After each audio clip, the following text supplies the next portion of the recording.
Beware, good listener, for tonight you shall be visited by the ghosts of three beings that will come to you and maybe hop around and dance around a lot because they're beans. Yeah, we're going to be talking about the ghosts of Christmas past, present, and future and how we can play around with them in our own magical practice. Because the one thing that we have all learned from chaos magic, other than sigils are fun, is the ability to shift our belief systems so that we can utilize various things for our own advantage. And today I'm choosing to believe in the power of the three ghosts: the ghosts of Christmas past, the ghosts of Christmas present, and the ghost of Christmas future. Let's talk about how we can use them in our magics today as we walk together down creation's path.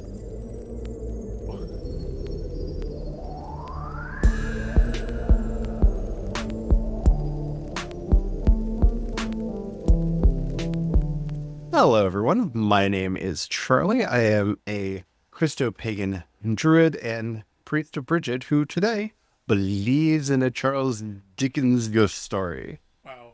Hello, everyone. My name is Brian. I'm a Christopagan Druid and sous chef to the doctor. Today, we're going to be talking about how to use Charles Dickens' A Christmas Carol in our magical practice. And I am not kidding about that. This is not a joke, but it should be fun and kind of lighthearted. But before we get into it, if you haven't already, don't forget to like, subscribe, follow, whatever the terminology happens to be, on whatever app you're currently listening to us on. We do 5 original Christopagan episodes every week, Monday through Friday. And you know what? Let's think, because we got a lot of stuff coming. Alrighty, well, let's get into it. We all know the story. Miserly, curmudgeonly old man, all bah humbug about everything, comes home to be greeted by the ghost of Jacob Marley, who warns him that tonight he will be visited by 3 spirits. The ghost of Christmas past, that shows him the Christmas of his youth. The ghost of Christmas present, which I want to believe is a beautiful double entendre, that shows him life as it is right now, including the Cratchits getting drunk. And the ghost of Christmas future, that shows him the dark and bleak future for him if he continues on the path that he is currently following. And if he wakes up the next morning, finds a young boy randomly roaming the streets, scares him into buying a goose so that he can go and be the Christmas savior, because white saviors for all, and to all a good night. I mean, not really, but it kind of the, and the billionaire's heart grew 3 sizes. That, like, it is kind of a proto-Grinch. It is, I have so many feels about this story. This is why I like the modern retelling in Scrooge, which is so entertaining, because at least there, they have kind of all the good feels, but it's less, white savior, billionaire. And the billionaire saved us. Yeah, it's more of just like, hey, everybody happily just being together in good times. And I'm not here to discuss the ethics of Scrooge, though. If next year you want us to do that, let us know, and we'll definitely go into the ethics of those, because I personally believe that Scrooge is actually not mending his ways. He just doesn't want to have the dark future that was prophesied and is selfishly trying to forestall it. But that's just my reading of the Dickens story. I don't believe that you can use hell to scare people into goodness. I don't think that that's the thing that you could do. It's a very fall redemption way of telling the story. It is a way, though, that gets tempered in a lot of modern retellings, so that you do see people's hearts and minds actually change, like in the Scrooged version that you're talking about, in the Muppets Christmas Carol, even in the Mickey Mouse Christmas Carol, where Scrooge becomes kind of a hero and the protagonist of DuckTales. Later on, we do see this character being used and see actual changes happening in their character. My reading of the Dickens book, which I feel like the best reading of the Dickens book is to get yourself a copy of the Tim Curry audio book of it. Because 1, Tim Curry, 2, Tim Curry, and 3, Tim Curry. Read any other reasons. But where I find this very useful is when we're applying this to our magical practice. Because 1, as we've talked about for Santa Claus, which if you didn't see our Magic of Santa Claus or Santa Claus is a Magical Practice episode that we did, I highly recommend it. I do believe that we have created an egregore of Santa Claus that is an actual spirit that we can do work with. I think that we've kind of done this a little bit with the Ghosts of Christmas Past, Present, and Future, but not quite to the same extent. And I don't actually propose working with them in the way that you would work with spirits. This is not the Santa episode again, but with the ghosts of Christmas past, present, and future. So how can we use them in our magical practice? One, I think would be a really fun journaling and or guided meditation practice. What if you were visited by the ghosts of Christmas past, present, and future? I have done this meditation a couple times over my life. In preparation for this episode, I did it again recently. And it is a very interesting thing where you kind of go into an active imagination practice, which we have an episode on that. If you're not familiar with active imagination, if you go back in the archives, not that far back actually, we did an episode on how to do active imagination and kind of run through what if you were met by the ghosts of Christmas past, present, and future, and what would they show you? Remember, the whole point of this is to put yourself in the story. So they're not going to show you the same things they showed Scrooge. So when they are taking you back to the past, with the ghost of Christmas past, what does that look like for you? What memories of yours get dredged up? Why are those memories important? Why are they significant to you? The ghost of Christmas present, where does it bring your mind? For me, it brought my mind to Ukraine, and it was very sad. My ghost of Christmas present was very much in Ukraine and Gaza, and yeah, my ghost of Christmas present was very sad. It was very sad, very sad. Though it did not superimpose a Tiny Tim into the story, thank goodness, because I don't think I could have. I would have probably responded to that more emphatically than Scrooge did to the Ghost of Christmas Future. And my Ghost of Christmas Future was an interesting one in that I think it took me to a not so realistic future. But it was interesting because it was the Christmas future I needed to see, which was a far more optimistic, like, remember the crazy old days where these things were happening? Kind of like very sitcom-y. Remember in the bad old days when we still used computers and were arguing over the internets about things that didn't really matter? Now we have our robots that help us with everything. It was very optimistic Christmas future. But again, that's psychologically what I needed. I'm living in kind of a dark place. My present was a very dark place. So my future, thank goodness, was not. I don't know what yours are going to be. I'm just kind of saying this to let you know, like, it doesn't have to follow the same pattern as the book. You may be surrounded by friends now, so the idea that you will die friendless and alone with no one to visit your funeral may not be a concern for you like it was for Scrooge. So don't try to force it in that direction. And remember, as an active imagination practice, this is not predictive. We are not doing divination here. I actually would discourage you to use this as a divinatory practice. I don't believe it's useful for us to try to foretell the future like that at all, because the entire structure of this, the future is supposed to be more of a warning of what could be. And yeah. Additionally, I think you're right. For me, I think it was more the future needs to be what you need to get off your butt to do the right things. And so when I did the practice for myself and the preparation for this episode, my Ghost of Christmas Future took me to an optimistic future. Yeah. We can get through. We can get to the better place. We can make things better. Yeah, I see what you're saying, because each individual, some might need coaching to get off their butts to do what needs to get done. Some might need warnings so that they don't continue down the path they're currently on. But yeah, that prediction shouldn't be so much wish fulfillment, because mine wasn't necessarily wish fulfillment in like, oh, but we'll die happy surrounded by friends and family and all the accoutrements of Christmas. It wasn't that kind of a future, but it was more of a, oh, look, these practical changes actually happened in our world. And look at what a better world we're currently living in with our universal health care, universal basic income, and people don't have to worry about their retirement anymore because of that.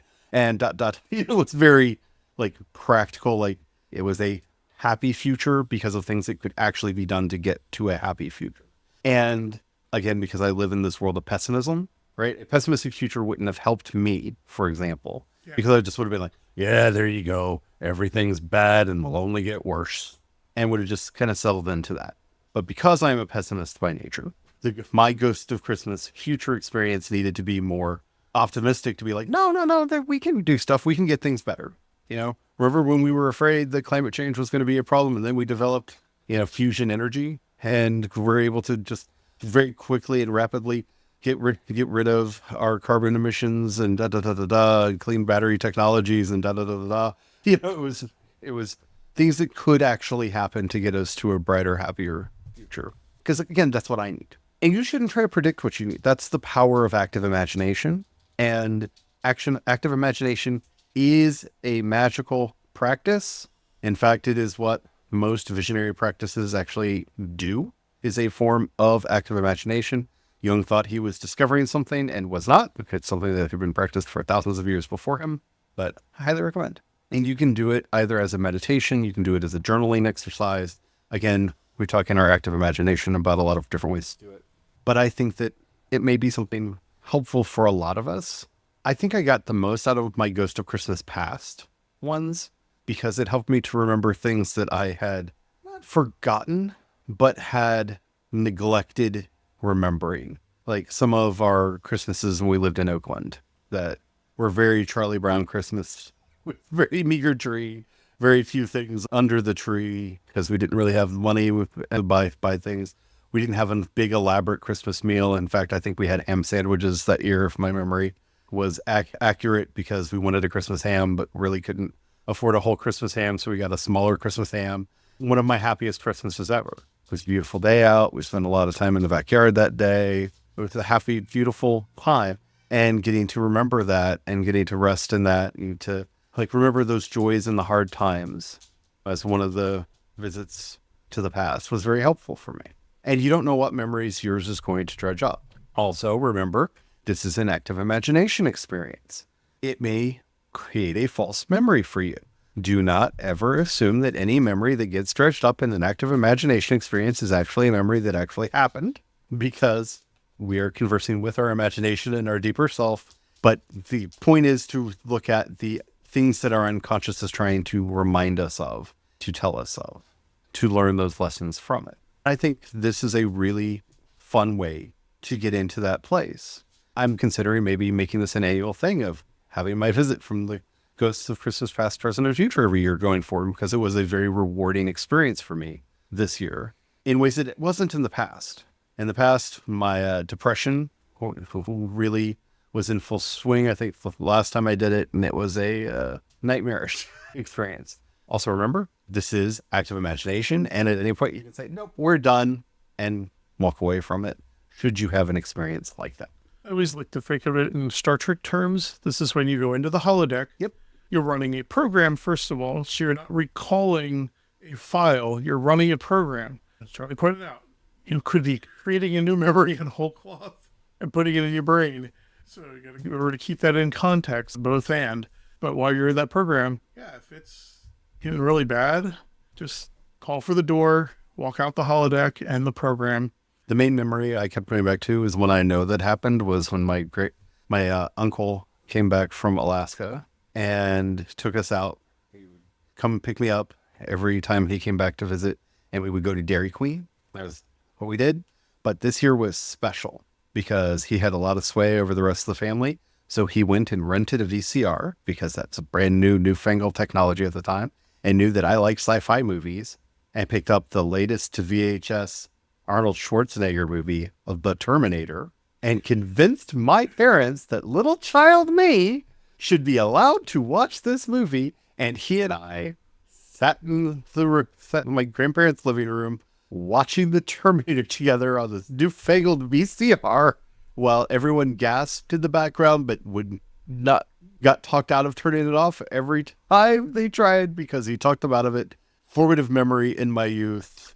One of the happiest Christmases I can remember, because I wasn't allowed to watch a lot of sci-fi and fantasy, especially at that age, and to get to see a very, I don't think it's like it by today's movie standards, I think it would probably be rated PG-13, not R, because compared to movies today, but because it's so funny. I was just thinking, I was like, I had an uncle decided to want to do some bonding time with me. And he just told the parents he was taking me out to see a movie. And when we got to the theater, said, what did you want to see? And I saw the poster for Terminator and was like, I want to see that movie. And he went, that sounds awesome. And granted, this was my biker uncle, very metal, very leather jacket and everything. So I'm shocked my parents just let him take me out. I wonder if he just said he was going to take me to see some Disney flick or something. Who knows? I don't even know it was a theater time. I just know that we went and watched Terminator, and I came back. I was all wound up. So this, Hopefully, they only heard gibberish out of my mouth and didn't understand that. and this is how the Terminator became a Christmas movie in our house. You can hear the joy in our voices.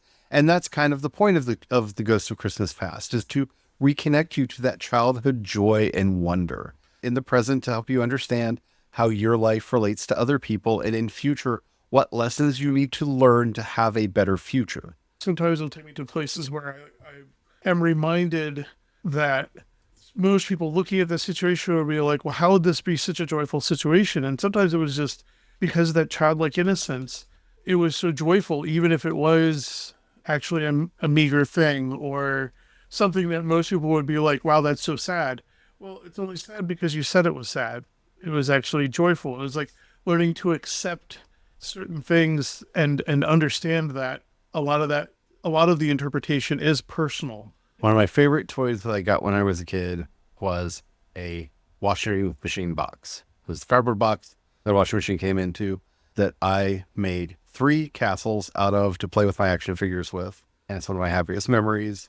And a lot of people, when I tell them that story, they're like, that's so sad. You got a cardboard box for Christmas? I'm like, yeah, I got a cardboard box for Christmas. It was great. You got to use my crayons and you put all the colors and draw the windows and stuff in it. I got to cut the doors out and everything. And use tape so they would swing and everything. Yeah, it was great. One of the other things I'm thinking about doing with this year is some actual magic.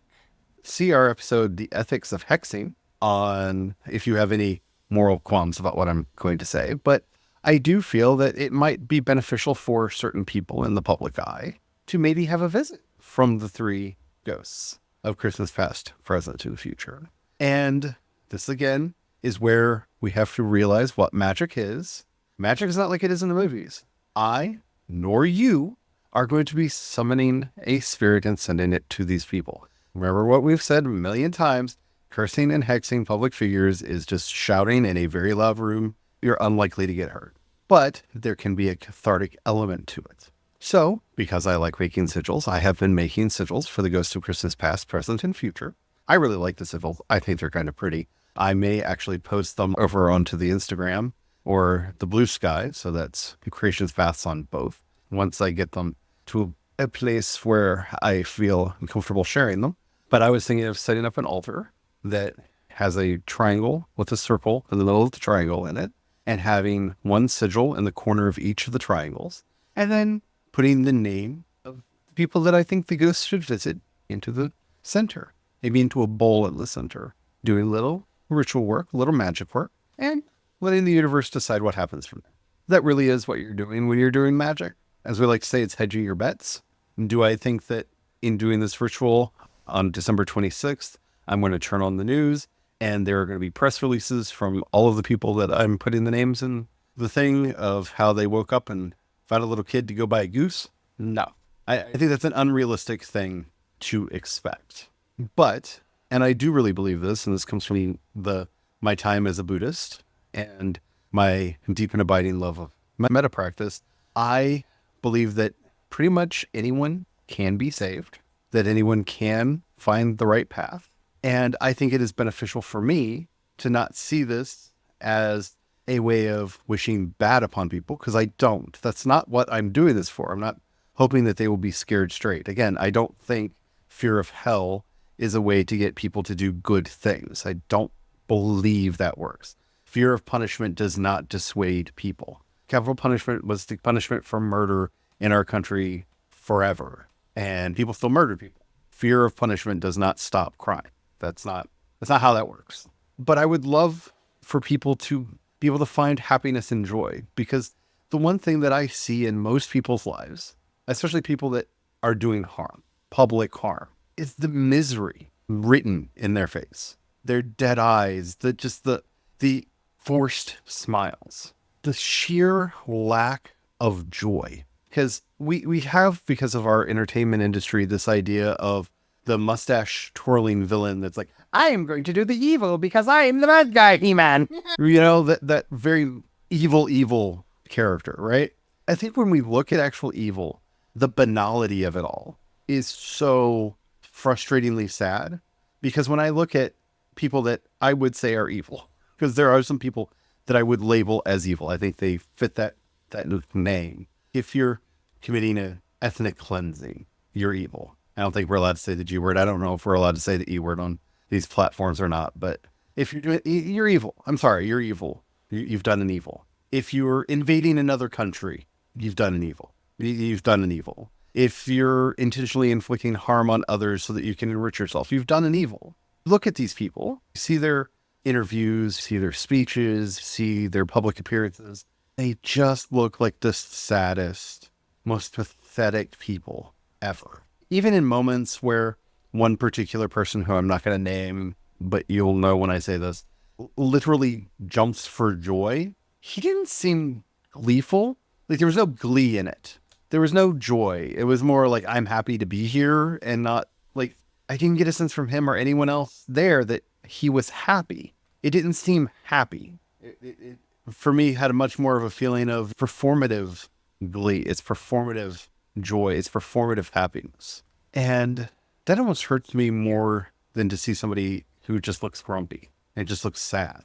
And I think a lot of these people are lonely. And I'm not saying if only we could get them a friend, if only they would find true love, they'd be happy. I'm not that simple of a thinker, but I do think that loneliness and isolation, and when we feel bad, we strike out at people. I think misery is a contagion. And I think if me doing a ritual so that the ghosts of Christmas past, present, and future can visit some of these people, even if it's for just a moment, if they can remember a happy Christmas or a happy anything in their life, even if just for a moment, that's a glimmer of hope.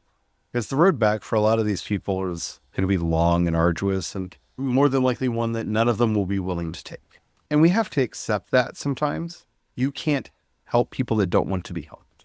And that's really what the Scrooge story is about. The point of the three ghosts, ghosts 1 and 2, are there to remind Scrooge that he used to be better and that he wants to do right. It's to remind him of what he had in his youth and the joy that his brother and employees have in their meager, meaningless lives as he sees them. So that when the ghost of Christmas future shows him his future, he's ready. He's already at the cusp of wanting something better. Marley has already warned him, standing there shaking his chains, right?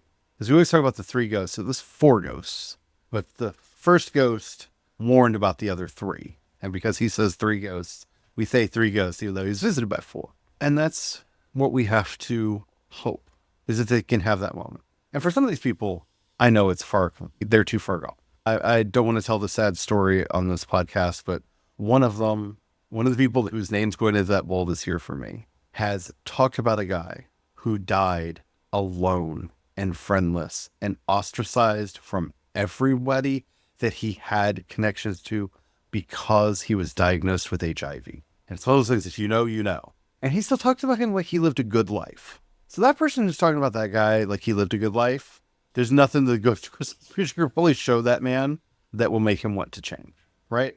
But I need to have the hope. See, sometimes our rituals are for ourselves, even when we do them for others. I don't know that man is stable. I hope. I would love to believe that everyone is. But when I heard him say that one particular thing, I was like, oh, you're too far gone. Like you literally saw Jacob Marley and went, nah, I'm good. For some people, it might not be companionship. It might not be others, but it might be their legacy. So if their ghost of Christmas future came in and was like, well, you're going to die friendless, but that wasn't the actual motivation they needed, of course they would have been like, nah, I'm good. But if they show them that they will be forgotten, that their name will mean nothing. Yeah. Or worse yet, their name will only be spoken as an ill word, a curse on future generations, spoken only in hate and anger to others. That might be enough.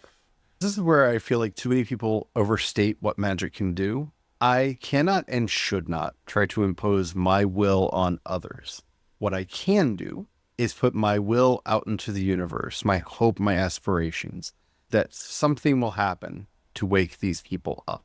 Is the likelihood slim to nil? Yes. Yes, it's highly unlikely, but it's not 0. I think for all but one of these people, I think one of these people is a lost cause, but one of these people, And again, that's just because he literally had his Jacob Marley moment and is like, he lived such a good life. And I'm like, oh my goodness. Oh, right. Like, you kind of had your Ghost of Christmas Past, Present, and Future, and we're like, yeah, everything's fine, like in real life, and that just hurts. But I can put my intents out into the universe that these people will find that something. Maybe a miraculous reconciliation with a child that quite a few of these people desperately want, but have hampered occurring, right? There are a lot of things that possibly could happen to shake their lives up in a good way and get them back on the right path. And I can put my intents out into the universe because there really is no greater curse than may you be a better person. It really is a curse. We may think it's a blessing to put on people, but you don't know what internal and external changes they're going to have to do in their own life to make that possible. It really is a curse that we're putting out. It really is a hex. But there's some people that, need a little hexing. So that's what I'm going to be doing. I highly recommend, if you've not done the active imagination version of this, at least do that. If you're going to try doing the other part, do not tell me who you're hexing. I do not want to see in the chat or in the thing a list of, because that's bad magic. That is bad magic.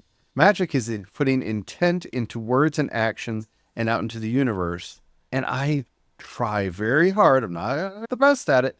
Try very hard to be careful not to have toxic positivity. That's bad too. But to be very careful how I am using my intentional actions in the world. So I don't want to see all the people you think should be hexed or that you want to be hexed down in the comments. And I don't know who got this far into the episode if I start seeing that down there. But I would like to know if you've tried this kind of active imagination practice, or if you think that wishing someone were a better person is a hex as much as I do. Because I know the pain that it took to get me to where I am, because I was a terrible person in my youth. I'm not saying I'm great or perfect now. I'm far from it.